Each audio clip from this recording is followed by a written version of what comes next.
After the wife receives the signal of the husband's genuine intention to divorce, she repeatedly tests if he still loves her, expressing her needs and craving his response. But the husband remains cold. This is because he feels she is still just demanding, that she needs him to love and give to her. Yet his own needs are completely unseen by her, and she doesn't understand his feeling of despair. He doesn't feel seen or understood by her, and thus the couple enters a phase of emotional tug-of-war. The husband feels hopeless, sensing no possibility of receiving love from his wife. The wife is equally desperate, having repeatedly tested and found her husband no longer loves her at all. The emotional support she previously relied on him for is gone. Her emotional expectations are entirely unmet. She loses the person she relied on for emotional stability. The couple's emotional connection is completely severed. Deep-seated insecurities and past traumas resurface. Feelings of powerlessness, despair, and abandonment erupt. However, each remains trapped in their own emotions, unable to understand the partner's motivation for divorce or their current inner feelings.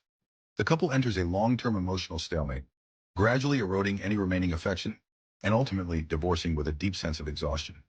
In fact, this type of marriage originally had considerable potential for salvage.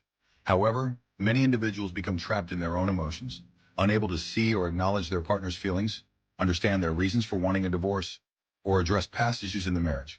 Instead, they remain fixated on their own feelings, dominated by their needs and fears, failing to adapt in time, which ultimately leads the marriage to its true end.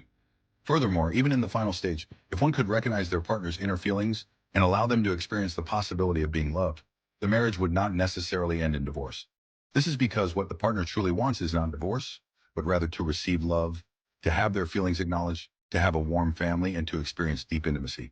It is only when they see no possibility of achieving this that they resort to divorce as an escape. However, if one is capable of helping their partner perceive this possibility of receiving love, there is a chance for reconciliation. The couple can still rebuild the marriage and once again receive love from their partner.